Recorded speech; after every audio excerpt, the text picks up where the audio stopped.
قریب المرگ کافر کے پاس دعوت اسلام کے لیے جانا جائز ہے، جیسے کہ حضرت انس رضی اللہ عنہ سے مروی ہے کہ ایک یہودی بچہ نبی کریم صلی اللہ علیہ وسلم کی خدمت کیا کرتا تھا۔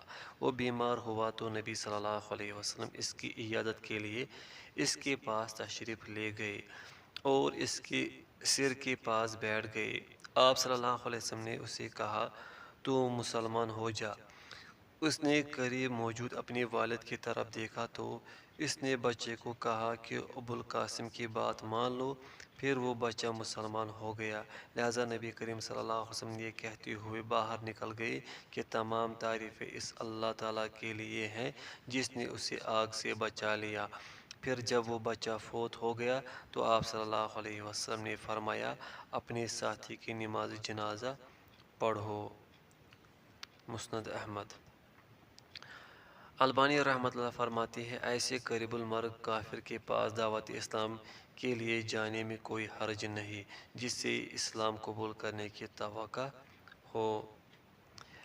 مریض کو چاہیے کہ اپنے رب کے فیصلے پر راضی رہے اور اس پر اچھا گمان رکھے۔ حضرت جابر رضی اللہ عنہ سے مروی ہے کہ نبی کریم صلی اللہ علیہ وسلم نے فرمایا، تم میں سے ہرگز کوئی فوت نہ ہو مگر صرف اس حال میں کہ وہ اللہ تعالیٰ کے ساتھ اچھا گمان رکھتا ہو۔ صحیح مسلم۔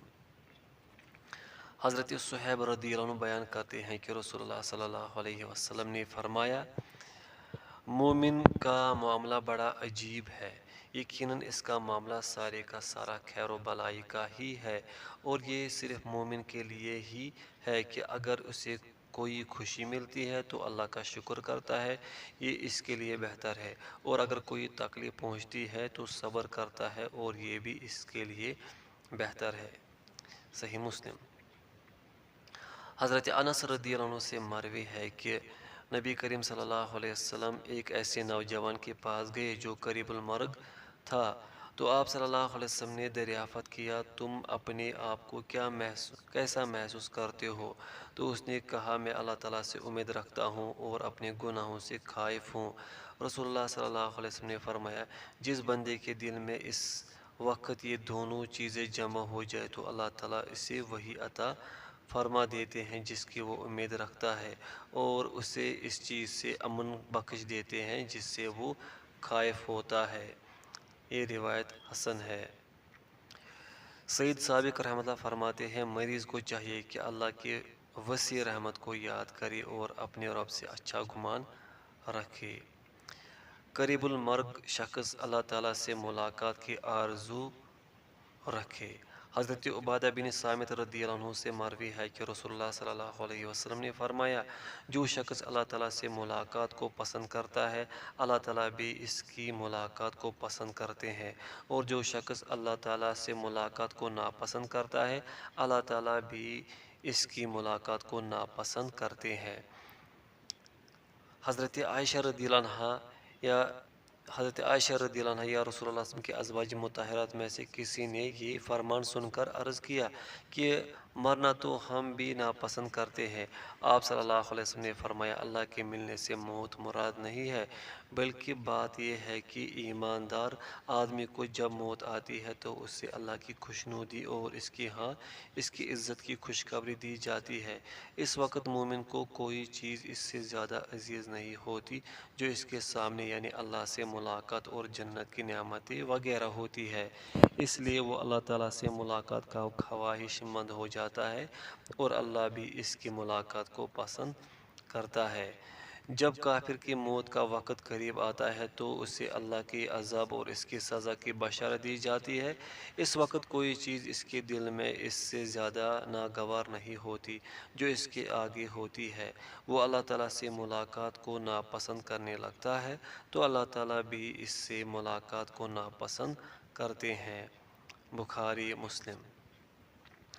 مریض اللہ تعالیٰ سے سچی توبہ کرے، جیسے کہ ارشاد باری تعالیٰ ہے کہ اے مومنو، تم سب اکٹھے اللہ تعالیٰ کی طرف رجوع کرو تاکہ تم فلاح پا جاؤ۔ سورۃ النور آیت نمبر 31۔ دوسری جگہ، اپنے رب سے بخشش طلب کرو پھر اس کی طرف رجوع کرو۔ سورہ ہود آیت نمبر 3۔ ایک اور جگہ، تم اللہ کے سامنے سچی خالص توبہ کرو۔ سورۃ تحریم آیت نمبر 8۔ حضرت عبداللہ بن مسعود رضی اللہ عنہ سے روایت ہے کہ رسول اللہ صلی اللہ علیہ وسلم نے فرمایا، گناہ سے توبہ کرنے والا ایسے ہے جیسے اس نے گناہ کیا ہی نہیں۔ یہ روایت صحیح ہے، ابن ماجہ۔ حضرت ابو ہریرہ رضی اللہ عنہ سے روایت ہے کہ نبی کریم صلی اللہ علیہ وسلم نے فرمایا، اگر تم اتنے گناہ کرو کہ تمہارے گناہ آسمان تک پہنچ جائے، پھر تم توبہ کرو تو اللہ تعالیٰ تمہاری توبہ قبول کر لیں گے۔ یہ روایت صحیح ہے، ابن ماجہ۔ صالح بن فوزان فرماتے ہیں، مریض پر واجب ہے کہ اللہ تعالیٰ سے توبہ کرے۔ خالص توبہ یہ ہے کہ پوائنٹ فرسٹ، جس گناہ سے انسان توبہ کر رہا ہے اسے ترک کر دے۔ پوائنٹ سیکنڈ، اس پر اللہ کی بارگاہ میں ندامت کا اظہار کرے۔ پوائنٹ تھرڈ، آئندہ اسے نہ کرنے کا عزم کرے۔ پوائنٹ فورتھ، اگر اس کا تعلق حقوق العباد سے ہے تو جس کا حق غصب کیا ہے اس کا ازالہ کرے، جس کے ساتھ زیادتی کی ہے اس سے معافی مانگے۔ محض زبان سے توبہ توبہ کر لینا کوئی معنی نہیں رکھتا۔ یاد رہے کہ توبہ کی قبولیت کے لیے بھی ضروری ہے کہ مریض کو موت کا یقین نہ ہوا ہو، کیونکہ اگر اس کا آخری وقت آ گیا ہے تو توبہ قبول نہیں ہوگی، جیسے کہ ارشاد باری تعالیٰ ہے کہ اللہ تعالیٰ صرف انہی لوگوں کی توبہ قبول فرماتا ہے جو بوجہ نادانی کوئی برائی کر گزرے، پھر جلد اس سے باز آ جائے اور توبہ کرے تو اللہ تعالیٰ بڑے علم والا، حکمت والا ہے۔ سورۃ النساء آیت نمبر 17-18۔ ان کی کوئی توبہ نہیں جو برائیاں کرتے چلے جائے یہاں تک کہ جب ان میں سے کسی کے پاس موت آ جائے تو کہہ دے کہ میں نے اب توبہ کی، اور ان کی توبہ بھی قبول نہیں جو کفر پر ہی مر جائے۔ یہی لوگ ہیں جن کے لیے ہم نے المناک عذاب تیار رکھا ہے۔ سورۃ النساء آیت نمبر 17-18۔ حضرت عبداللہ بن عمر رضی اللہ عنہما سے مروی ہے کہ نبی کریم صلی اللہ علیہ وسلم نے فرمایا، یقیناً اللہ تعالیٰ بندے کی توبہ اس وقت تک قبول کرتے ہیں جب تک اس کی روح حلقوم یعنی حلق تک نہ پہنچ جائے۔ مراد یہ ہے کہ جب تک اسے موت کا یقین نہ ہو جائے۔ یہ روایت صحیح ہے، ابن ماجہ۔ موت سے پہلے اپنی تمام تر ذمہ داریوں سے عہدہ برا ہو جائے۔ حضرت ابو ہریرہ رضی اللہ عنہ سے مروی ہے کہ رسول اللہ صلی اللہ علیہ وسلم نے فرمایا، اگر کسی شخص کا ظلم کسی دوسرے کی عزت پر ہو یا کسی طریقے سے بھی ظلم کیا ہو تو اسے آج ہی اس دن کے آنے سے پہلے معاف کرا لے جس دن نہ دینار ہوں گے نہ درہم، بلکہ اگر اس کا کوئی نیک عمل ہوگا تو اس کے ظلم کے بدلے میں وہی لے لیا جائے گا، اور اگر کوئی نیک عمل اس کے پاس نہیں ہوگا تو اس کے ساتھی مظلوم کی برائیاں اس پر ڈال دی جائیں گی۔ یہ روایت صحیح ہے، ابن ماجہ۔ یہ روایت بخاری کی ہے۔ حضرت ابو ہریرہ رضی اللہ عنہ سے مروی ایک روایت میں ہے کہ رسول اللہ صلی اللہ علیہ وسلم نے صحابہ سے دریافت کیا کہ کیا تمہیں علم ہے مفلس شخص کون ہے؟ صحابہ کرام نے عرض کیا کہ اے اللہ کے رسول، ہم میں مفلس وہ ہے جس کے پاس درہم و دینار اور مال و متاع نہیں۔ رسول اللہ صلی اللہ علیہ وسلم نے فرمایا، میری امت میں سے مفلس وہ ہے جو روز قیامت نماز، روزے اور زکوٰۃ کے ساتھ آئے گا، لیکن اس نے کسی کو گالی دی ہوگی، کسی کو تہمت لگائی ہوگی، کسی کا مال کھایا ہوگا، کسی کا خون بہایا ہوگا اور کسی کو بے جا مارا ہوگا۔ اسے بٹھا دیا جائے گا اور اس کی نیکیاں ان لوگوں کو دی جائے گی جن پر اس نے زیادتی کی ہوگی، اور اگر اپنی غلطیوں کا بدلہ دینے سے پہلے اس کی نیکیاں ختم ہو جائے گی تو لوگوں سے ان کی غلطیاں لے کر اس پر ڈال دی جائے گی، پھر اسے جہنم میں پھینک دیا جائے گا۔ یہ روایت صحیح ہے، ترمذی۔ البانی رحمۃ اللہ فرماتے ہیں اگر ایسے شخص پر لوگوں کے حقوق یعنی قرض، امانت، غصب شدہ مال وغیرہ ہو تو اسے چاہیے کہ مستحقین کی طرف انہیں لوٹا دے، اور اگر بر وقت اس کی طاقت نہ ہو تو اس کی وصیت کر دے۔ جس کے پاس کوئی قابل وصیت چیز ہو وہ ضرور وصیت کرے۔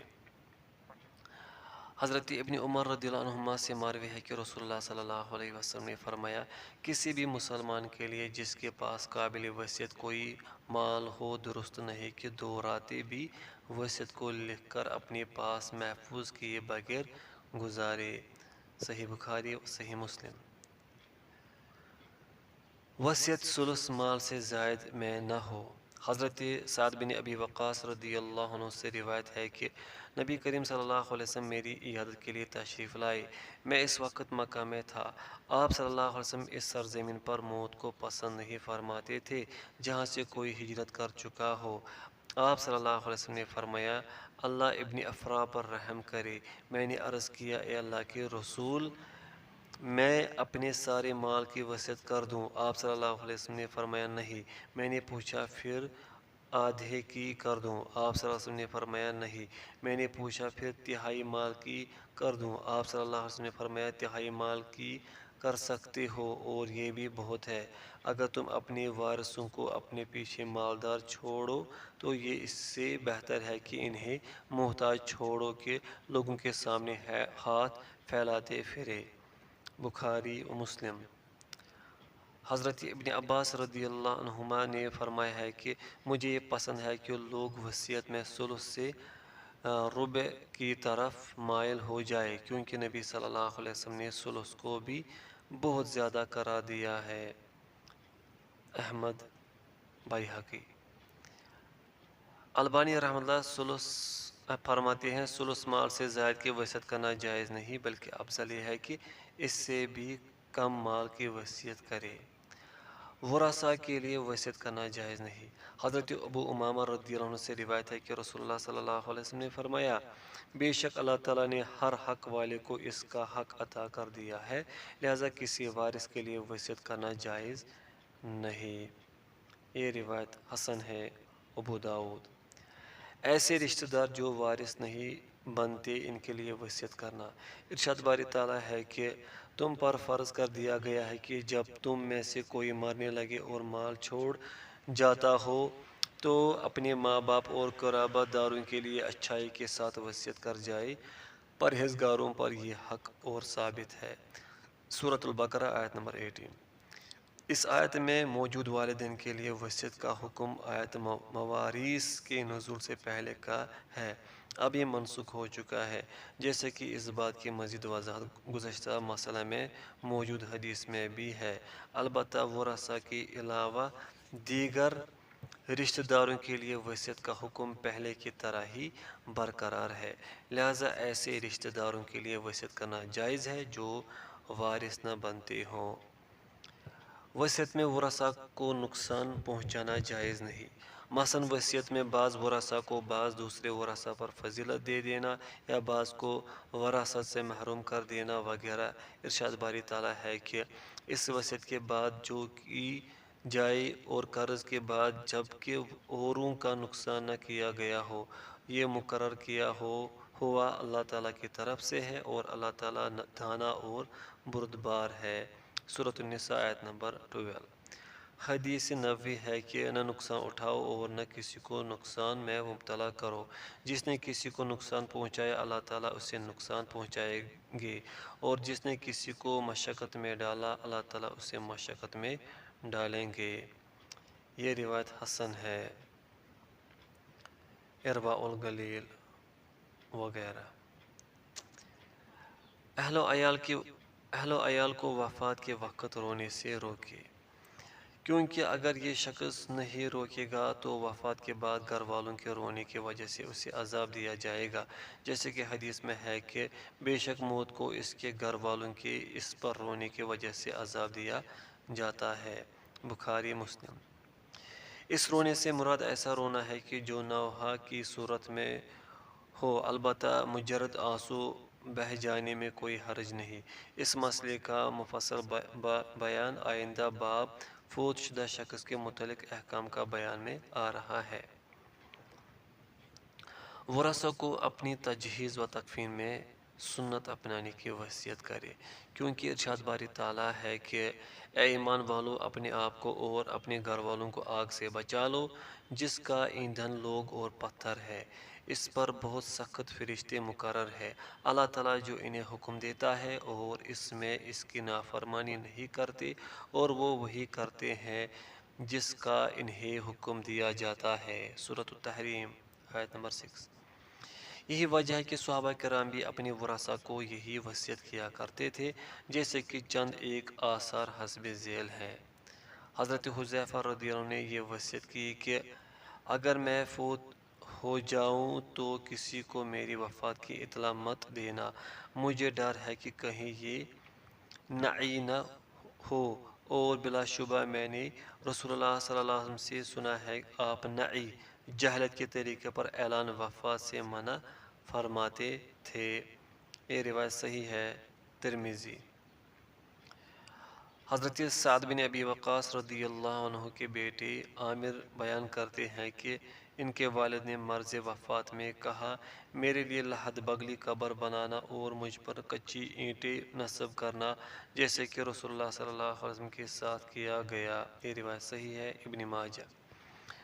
ابو بردہ رحمۃ اللہ علیہ بیان کرتے ہیں کہ حضرت ابو موسیٰ رضی اللہ عنہ نے وفات کے وقت یہ وصیت کی، جب تم میرا جنازہ لے کر چلو تو جلدی کرنا، میرے پیچھے آگ مت لے کر چلنا، میری لحد یعنی بغلی قبر پر کوئی ایسی چیز نہ رکھنا جو میرے اور مٹی کے درمیان حائل ہو، میری قبر پر عمارت مت بنانا، اور میں گواہی دیتا ہوں کہ میں ہر مصیبت کے وقت، اونچی آواز نکالنے والی پریشانی کے وقت، اپنے سر کے بال مڑوانے والی اور آفت کے وقت اپنی کپڑے پھاڑنے والی عورت سے بری ہوں۔ لوگوں نے کہا، آپ نے اس بارے میں رسول اللہ صلی اللہ علیہ وسلم سے کچھ سنا ہے؟ انہوں نے کہا، ہاں میں نے رسول اللہ صلی اللہ علیہ وسلم سے سنا ہے۔ یہ روایت حسن ہے، احمد وغیرہ۔ کیا قریب المرگ شخص کے پاس سورہ یاسین کی قرأت کرنا ثابت ہے؟ کسی صحیح حدیث سے ثابت نہیں کہ قریب المرگ شخص کے قریب سورہ یاسین کی قرأت کرنی چاہیے، اور جن روایت میں یہ بات موجود ہے وہ ضعیف ہونے کی وجہ سے ناقابل حجت ہے، جیسے کہ چند ایک مندرجہ ذیل ہے۔ حضرت معقل بن یسار رضی اللہ عنہ سے مروی ہے کہ نبی کریم صلی اللہ علیہ وسلم نے فرمایا، اپنے مارنے والوں کے قریب سورہ یاسین پڑھا کرو۔ یہ روایت ضعیف ہے، ابو داؤد وغیرہ۔